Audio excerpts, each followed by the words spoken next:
Hi, it's Mrs. Brandt, and I'm here again to do an art lesson with you, and today we are going to be doing color theory.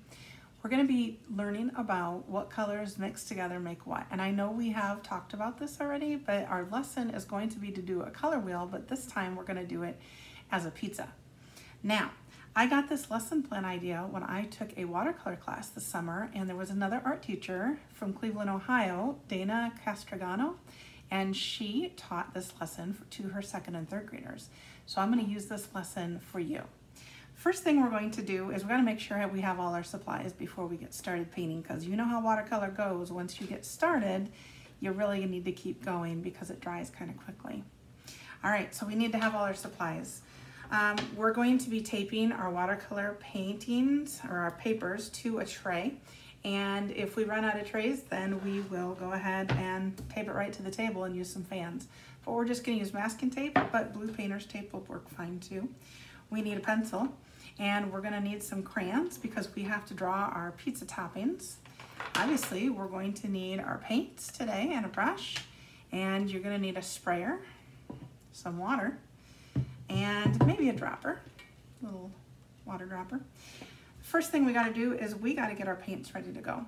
To do that, what we're going to do is we are going to spray them with our sprayer. Another way we could get our paints ready is we can use a water dropper and drop water into each color, and this gets our paints ready to use. All right, the next thing we have to do is we need to draw a circle for our pizza. Now, you can just freehand draw that circle, that's completely fine. But if it makes you more comfortable, you can trace an ice cream bucket or any of the lids that we have in the art room. I'm at home, so I'm going to use this cookie jar lid. I go ahead and go around that. Does not need to be perfect, so don't worry about that. And then you need to divide your pizza into 6 pieces. So if you have a ruler, you're welcome to use that, but you can eyeball it too. So we're just gonna do a line straight down the middle. And then one diagonal line across, and another diagonal line across, so that it divides into 6 pieces. Does that make sense? All right, our next step is we need to put some toppings on the pizza. I don't know what kind of pizza you like, but I love sausage and mushroom. So I'm gonna go make little round brown sausages, at least a couple on each piece. We want to look kind of random, like a real pizza. All right, I also am going to want my mushrooms. And I'm going to use a lighter brown for that and do the little sliced mushroom shape. And I'm going to put at least 1 slice on each pizza. This is really for our color wheel theory, so I'm not worried about having tons of toppings on there. We're just gonna make it look kind of fun. And then last but not least, well, maybe not last, I would like some green pepper. I think it'd look pretty on the pizza anyway. So I'm gonna go ahead and use a green and do some slivers of green onion or green pepper. Color them in. And I'm not coloring lightly. Remember when we've done watercolor in the past, the paint just kind of washes over the wax of the crayon. And I'm going to use this really pale yellow to do maybe some onion, slivers of onion here and there.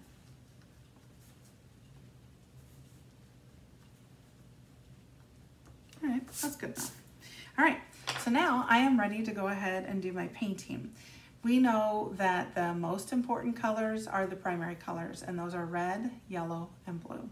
So we're going to start with our painting of one of the primary colors on the slice of pizza.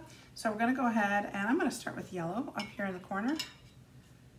Okay, and I already got my paints activated because I put water on them. So I'm just going to do this 1 slice yellow. And remember, you use water to help it spread better. We don't need it soaking wet, but we do need the paint to spread. Okay, we always rinse our brush in between. All right, now I'm gonna skip this next one and I'm gonna do red right here.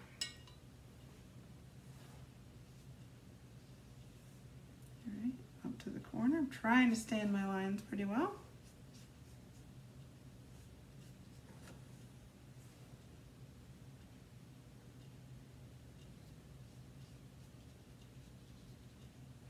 Remember how the watercolor paint kind of buckles the paper?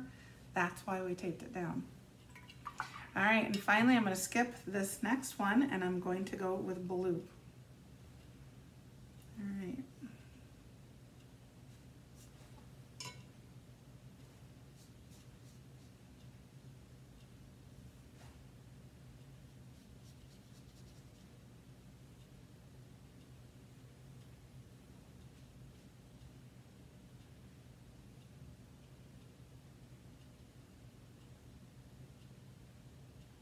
Okay, so now that I have got my 3 primary colors, I'm ready to make the secondary colors. And you do remember those from our review.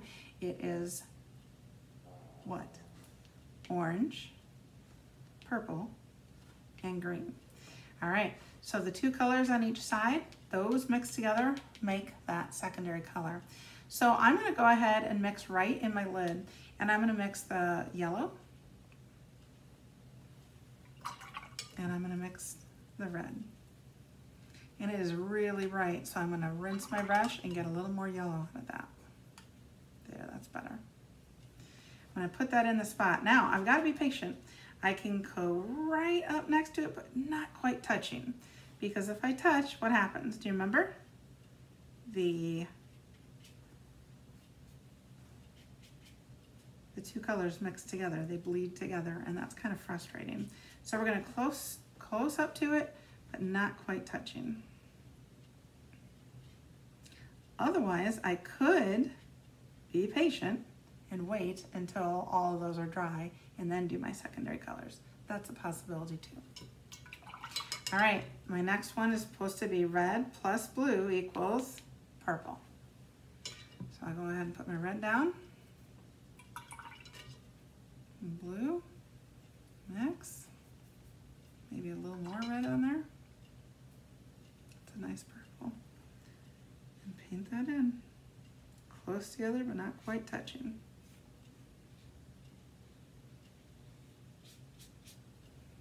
Remember to get some water to help you spread it.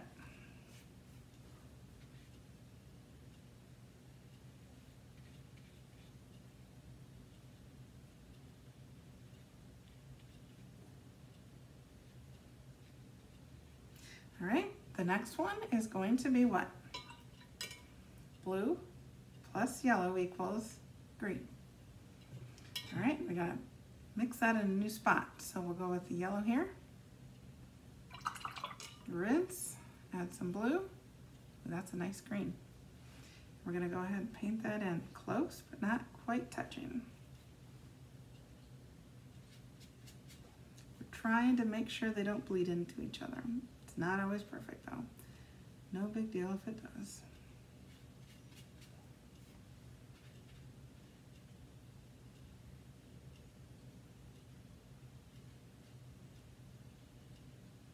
Wonderful. Okay, so now we're finished. We can just leave it like this, make sure our name and teacher is on the back, but we can also do a little more. And on this one I did right before, didn't get very far, but I did draw some silverware and a napkin and just put brown around the background of it because it's the table, or at least my table. And we're ready for our color wheel pizza.